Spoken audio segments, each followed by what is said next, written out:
Judges chapter 16, verse 22. However, the hair of his head began to grow again after it had been shaven.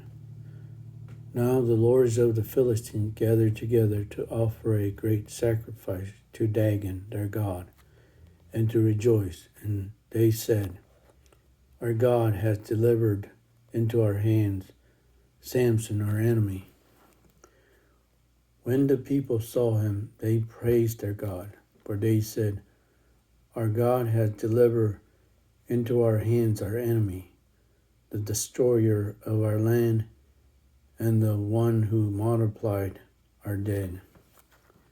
So it happened, when their hearts were merry, that they said, "Call for Samson, that he may perform for us." So they called for Samson from the prison, and he performed for them, and they stationed him between the pillars. Then Samson said to the lad who held him by the hand, "Let me feel the pillars which support the temple, so that I can lean on them." Now the temple was full of men and women. All the lords of the Philistines were there, about 3,000 men and women on the roof watching while Samson performed. Then Samson called to the Lord, saying, "O Lord God, remember me, I pray.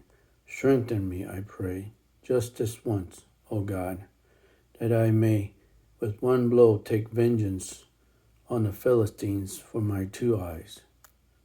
And Samson took hold of the 2 metal pillars which supported the temple, and he braced himself against them, one on his right and the other on his left. Then Samson said, "Let me die with the Philistines." And he pushed with all his might, and the temple fell on the lords and all the people who were in it. So the dead that he killed at his death were more than he had killed in his life. And his brothers and all his father's household came down and took him and brought him up and buried him between Zorah and Eshtaol in the tomb of his father Manoah. He had judged Israel 20 years.